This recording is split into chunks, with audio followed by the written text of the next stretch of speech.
Hi everyone, my name's Linda, 53, female, and my husband Jonathan, 62, male, passed away a month ago. Since then, my life has been in turmoil, and it is during this strenuous time that my in-laws have decided to come back into my life. Let me give you some context. I met Jonathan about 20 years ago at a mutual friend's birthday party. Just at that moment, I knew that we had a connection. I had gotten out of a toxic relationship and wasn't looking for anything serious at that moment. But being with Jonathan made everything better, and soon we were in a relationship. When I think back to those early days, what stands out the most is how effortlessly we clicked. It felt like I had known Jonathan forever. He had this way of making me feel safe and cherished, something I hadn't experienced in my previous relationship. We spent hours talking about everything under the sun, from our favorite books to our dreams and fears. Jonathan was an amazing listener, and he had this rare ability to make me feel like I was the most important person in the world. I moved in with him soon after that. Moving in together was such a natural progression for us.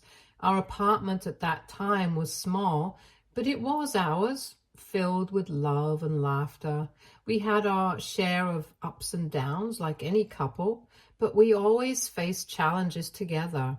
Jonathan had a way of diffusing tension with his humor. I remember one night after a particularly rough day at work, I came home feeling defeated. Jonathan had cooked my favorite meal and had rented a silly comedy movie. We spent the night laughing and talking, and by the end of it, I felt like myself again. And as strange as it sounds, the reason why I remember that night is that it was the one when I knew for sure that he was the one I wanted to spend the rest of my life with. About 2 years later, we got married. Our wedding was a beautiful, intimate ceremony with just close family and friends. We decided to write our own vows, and I still remember the words Jonathan said to me. He promised to always support me, to stand by me through thick and thin, and to make me laugh every day. I made similar promises, and we both kept those vows throughout our marriage. Jonathan was more than just my husband. He was my best friend and confidant. We supported each other's careers and ambitions. When I decided to go back to school to get my master's degree, Jonathan was my biggest cheerleader. He took on extra responsibilities at home and always encouraged me when I felt overwhelmed. His belief in me never wavered, even when I doubted myself. Now, let me tell you a little something about Jonathan's family. Other than his parents, Jonathan had 3 siblings in his family: Mary, Bridget, and Sawyer. I don't know their exact ages, but they were all younger than him. Jonathan's parents, Michael and Susan, passed away about 5 years ago. Susan was a wonderful woman who loved all her children and their spouses. She never once made me feel that I was an outsider to the family and treated me like one of her own. From the very first time I met Susan, she made me feel so welcomed. I remember our first meeting vividly. Jonathan had taken me to his parents' house for Thanksgiving, and I was a bundle of nerves. Meeting the family was always a big deal, and I wanted to make a good impression. As soon as we walked through the door, Susan greeted me with a warm hug and the kindest smile. She immediately started asking about me, genuinely interested in getting to know me. It didn't take long before I felt completely at ease in her presence. A special memory I have with Susan is the Christmas after Jonathan and I moved in together. Susan insisted that we come over for Christmas Eve dinner. I was feeling overwhelmed by how much effort she put into making the evening special. The house was beautifully decorated, and she had even gotten a stocking with my name on it to hang by the fireplace. She didn't miss a detail. During dinner, she made a toast and specifically welcomed me to the family. Her words were so heartfelt, and it meant the world to me. I could see how much Jonathan adored his mother, and it was easy to understand why. There was also a time when Jonathan and I were going through a rough patch. We had a big argument, and I was feeling really down. Without even knowing the details, Susan called me up and invited me over for tea. We sat in her cozy living room and she listened as I poured my heart out. She didn't take sides or offer unsolicited advice. She just listened and comforted me, reassuring me that everything would be all right. Her kindness and understanding were exactly what I needed at that moment. It was like having a second mom who always knew how to make things better. When Susan felt ill, it was a tough time for everyone. Despite her own struggles, she continued to be the glue that held the family together. I remember sitting by her bedside and she still found ways to comfort me even though she was the one who needed comforting. She told me how happy she was that Jonathan and I found each other and that she considered me her daughter. Those words have stayed with me and continue to bring me comfort. However, the same cannot be said for Michael. Michael had a certain form of entitlement and he thought that all of his children, especially Jonathan being the eldest, should bow down to him for all that he had done for them as a father. I don't need to explain anything about Michael's character except to tell you that he was the typical emotionally unavailable and affection withholding father stereotype. One of the first times I witnessed this was during Jonathan's graduation. It was such a big day for him and he had worked so hard to earn his doctorate. Susan was beaming with pride, hugging Jonathan and telling him how proud she was. Michael, on the other hand, stood at a distance with his arms crossed. When Jonathan walked over to him, Michael simply said, "I guess you finally did something right." No congratulations, no, "I'm proud of you." Jonathan tried to push it off, but I could see the hurt in his eyes. It was like Michael couldn't allow himself to express any kind of warmth or approval. Another instance was during Jonathan's promotion at work. It was a significant achievement, something he had been working towards for years. Susan organized a small family gathering to celebrate. Jonathan was excited to share the news with his family. When he told Michael, his father's response was, "Well, it's about time. You should have gotten that promotion years ago." Not a single word of praise or acknowledgement of Jonathan's hard work. It was always like this with Michael. He never saw the effort Jonathan put into anything. He only saw what he thought was lacking. One particularly tough moment was when Jonathan and I bought our first house. It was a fixer-upper, and we were both so proud of it. We invited both his parents over to see it. Susan was thrilled and kept saying how wonderful it was and how she could see the potential. Michael, on the other hand, walked around with a critical eye. He pointed out everything that needed fixing and said, "I hope you know what you're doing. This place is a mess." Jonathan had worked so hard to make it a home for us, and instead of receiving any support or encouragement, he got criticism. I think one of the hardest things for Jonathan was the lack of emotional support. Whenever Jonathan faced difficulties, Michael was always quick to point out what he did wrong instead of offering any comfort or understanding. When Jonathan lost his job a few years ago, he was devastated. He went to his parents' house to talk things through. Susan was, as always, incredibly supportive, reassuring him that everything would be okay. Michael, however, just said, "Well, you must have done something wrong to lose your job." No empathy, no encouragement, just blame.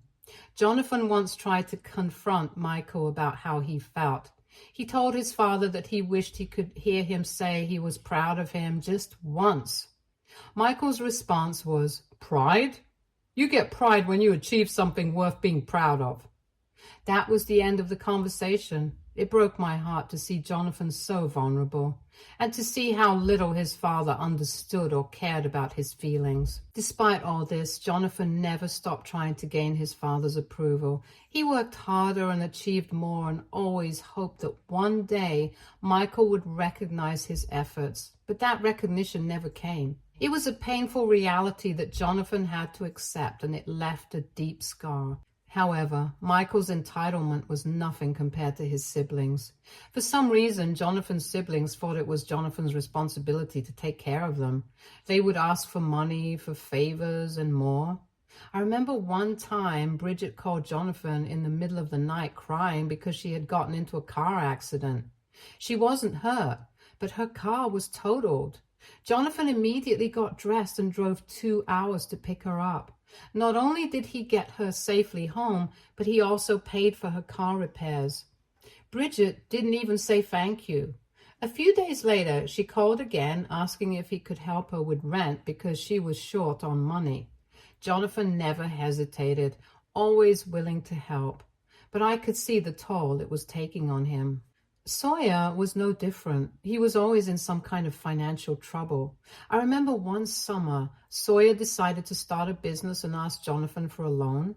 Jonathan gave him a significant amount of money, believing in his brother's dream. The business failed within a few months, and Sawyer never mentioned repaying Jonathan. Instead, he came back asking for more money to pay off debts. Jonathan helped him out again, but Sawyer never showed any appreciation. It was like he expected Jonathan to bail him out every time. Mary, the youngest, was always borrowing money for school expenses. Jonathan paid for her textbooks, tuition, and even her dorm fees at one point. She promised to pay him back once she graduated and got a job. But when she finally did graduate and started working, she never mentioned the money again. Instead, she continued to ask for more, like when she wanted to take a trip with her friends and didn't have enough saved up. Jonathan gave her the money, even though we were saving for our own home improvements. It wasn't just money that his siblings demanded. They constantly asked for Jonathan's time and energy. One weekend, we had planned a getaway to celebrate our anniversary. Jonathan's brother called the night before saying he needed help moving into a new apartment. Jonathan canceled our plans without a second thought and spent the entire weekend helping his brother move. I was disappointed, but I understood that Jonathan felt a strong sense of duty towards his family. It was frustrating to see how his siblings treated him. They took advantage of his kindness and never seemed to appreciate all that he did for them. Jonathan was always there for them, no matter what they needed or when they needed it. He would drop everything to help them, but they never reciprocated or even acknowledged his sacrifices. They seemed to think it was his duty as the eldest brother to take care of them without considering how it affected him or his own life. Jonathan never complained, though. He believed in family and felt it was his responsibility to support them. It was one of the things I admired most about him, even though I could see how much it weighed on him. He had such a big heart, always wanted to do the right thing, even if it meant putting his own needs last. However, things happened about 10 years ago that changed everything. This was when Susan fell ill. Jonathan and I were trying our best to help her out. We moved her into our house. We were also taking her to doctor's appointments, helping her move around the house, and even hired a nurse to take care of her when we weren't at home. Michael had already passed away at this time, so Susan was all alone. So we thought having her live with us was the best we could do. However, none of Jonathan's siblings came to help out, not even once. They wouldn't call, visit, or do anything to help out. I remember Jonathan calling Mary, Bridget, and Sawyer, asking them to come visit their mom. Each time they had excuses. Mary said she was too busy with work. Bridget claimed she couldn't take time off, and Sawyer didn't even bother to respond most of the time. It was heartbreaking to see Susan's disappointment every time they failed to show up or even call. She tried to put on a brave face, but I could see the hurt in her eyes. One weekend, when Jonathan and I had planned a small family gathering to lift Susan's spirits, none of his siblings showed up. Susan had been so excited, talking about how much she was looking forward to seeing all her children together. When it became clear that they weren't coming, she just sat quietly, staring out the window. Jonathan tried to cheer her up, but I knew it was tearing him apart inside. Despite all this, Jonathan never stopped trying. He continued to reach out to his siblings, hoping they would change their minds. He even offered to cover their travel expenses if that was an issue, but nothing worked. It was always just the three of us, me, Jonathan, and Susan. We did everything we could to make her comfortable and happy in her final days. Susan eventually passed away from her illness, hoping to see all her kids, but she wasn't able to see them. The siblings did come to the funeral, but Jonathan had had it at this point. After the funeral was over, he gathered all his siblings and told them what was what. He was angry and hurt, understandably, but the way his siblings reacted was heartbreaking. They told him that just because he took care of Susan, he had no right to talk to them that way. They left and never spoke to us again. This was 10 years ago, and I never saw them until Jonathan's funeral last month. At the funeral, seeing them again after so long brought back all those memories. They were there, standing off to the side, looking uncomfortable. It felt surreal. They offered their condolences, but it felt empty, like they were just going through the motions. They hadn't been there for Jonathan or Susan when it mattered most. However, they soon showed their true colors when Jonathan's will was read. Now, something that I didn't tell you about Jonathan was that he worked at a major pharmaceutical company. Together, we were very rich. So, when his will was read, his siblings were expecting something. To their surprise, they were left with nothing. Jonathan and I didn't have any kids, so he had left most of it to me and the rest to an animal shelter near our home, where he would often make donations. The siblings were furious and started asking me where their money was. I told them that I had no idea about this. They said that Jonathan had promised each of them money a long time ago and that I needed to give it to them now. I was shocked and told them that I wouldn't be doing any of that, and I left. After that encounter, they started bombarding me with phone calls and messages demanding their share. They even showed up at my house one day yelling and causing a scene in the front yard. It was overwhelming and stressful. They accused me of manipulating Jonathan and turning him against them. It was unbelievable. Jonathan had made his wishes very clear in his will, and I was just following what he wanted. One of the worst moments was when Mary tried to guilt-trip me by saying Jonathan would be ashamed of how I was treating his family. She said that if I truly loved him, I would honor his promises to them. It was incredibly hurtful because I knew how much Jonathan loved his family despite everything. But I also knew that he had grown tired of their constant demands and lack of gratitude. However, just a week later, I got a letter stating that I was being sued.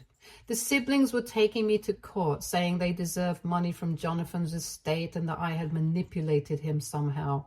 I met with my lawyer, and he assured me that everything was airtight and that I didn't have to worry. We had a meeting with our lawyers, and I had a secret weapon. Not only were we able to show them that they didn't have a case, but I also showed them that their parents' house also belonged to me now. Susan had left the house to Jonathan, and Jonathan left it to me. Since Susan died, the house was basically used as a vacation house for Jonathan's siblings. Jonathan never said anything about them using it, and when I told them this, they were shocked and angry. They couldn't believe it. They argued and shouted, saying it was unfair and that they had a right to the house.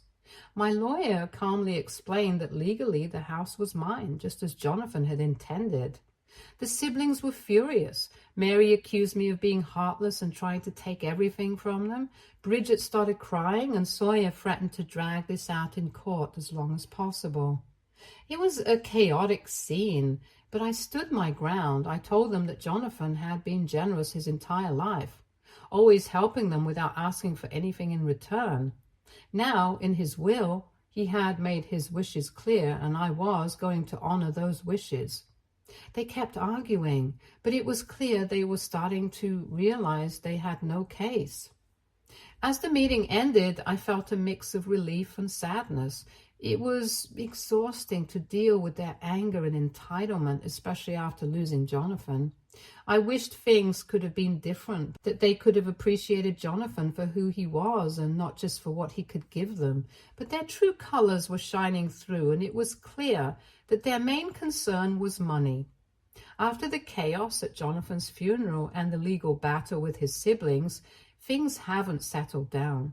They kept bothering me non-stop, calling and texting, demanding what they thought Jonathan owed them. It was overwhelming, especially as I'm still grieving. I decided I needed a break from it all, so I packed my bags and headed to my sister's place. She's been my rock through all of this, and I poured out everything that happened. She's urging me to just give them the house and move on. Part of me agrees because dealing with them is exhausting and they've shown their true colors. But another part of me feels like they don't deserve it after how they treated Jonathan and me. What do you guys think I should do? It's a tough decision, and I could really use some advice right now. Update 1.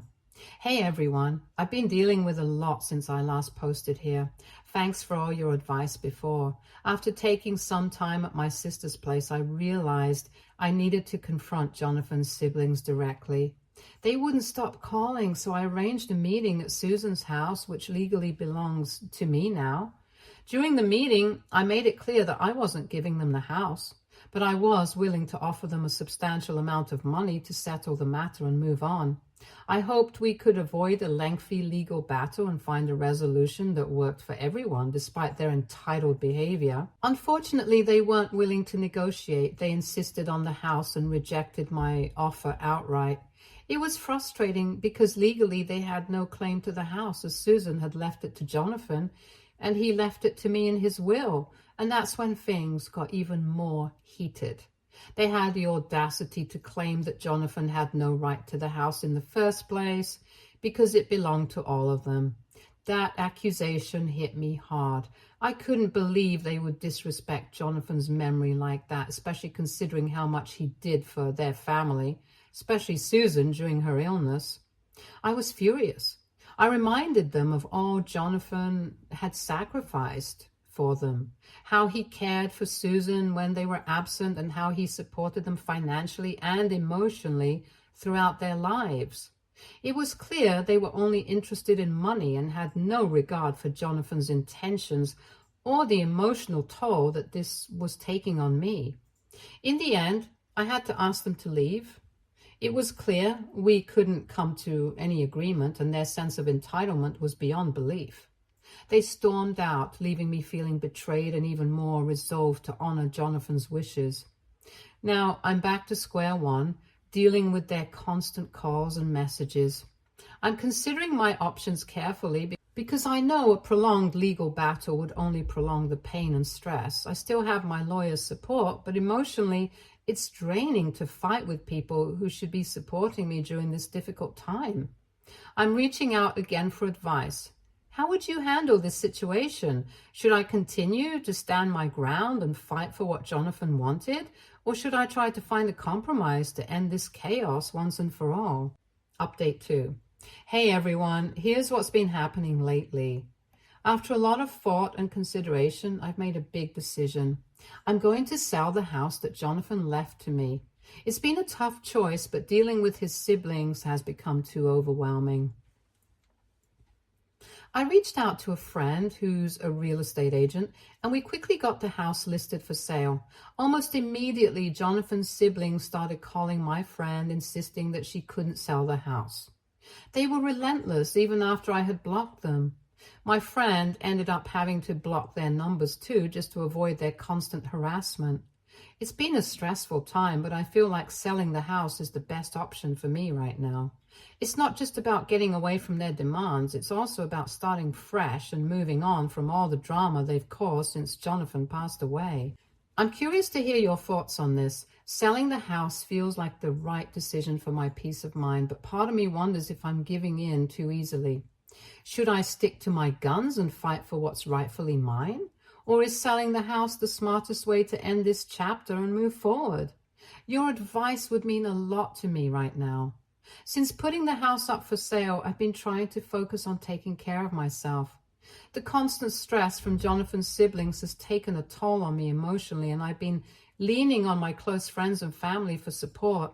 They've been incredibly understanding and have helped me stay strong during this challenging time. Despite their attempts to interfere, I've been determined to move forward with the sale. My friend, the real estate agent, has been supportive and proactive in handling inquiries about the house.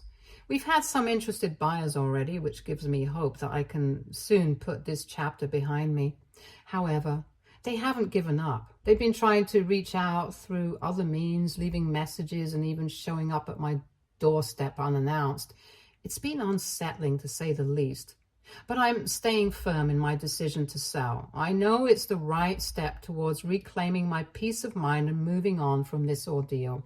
I've also been consulting with my lawyer regularly to ensure that everything regarding the sale is handled legally and smoothly. It's important to me that there are no further complications or delays caused by Jonathan's siblings' actions. Update 3. Hey everyone, it's been quite a week since my last update and I wanted to share what's been going on. Recently there was a disturbing incident involving Jonathan's brother Sawyer. He attempted to break into Susan's house, unaware that I had installed a new alarm system. Thankfully, the alarm went off and the police responded quickly. I rushed to the house as well, and when the police arrived, they asked me if I wanted to press charges against Sawyer. Given the seriousness of the situation, I decided to take a firm stance. I told the police that I wanted Sawyer to be let off with a warning this time, but with a clear message. If he ever attempted something like this again, there would be legal consequences. The next morning, I reached out to Sawyer directly. I expressed my deep disappointment and informed him that his actions had crossed a line.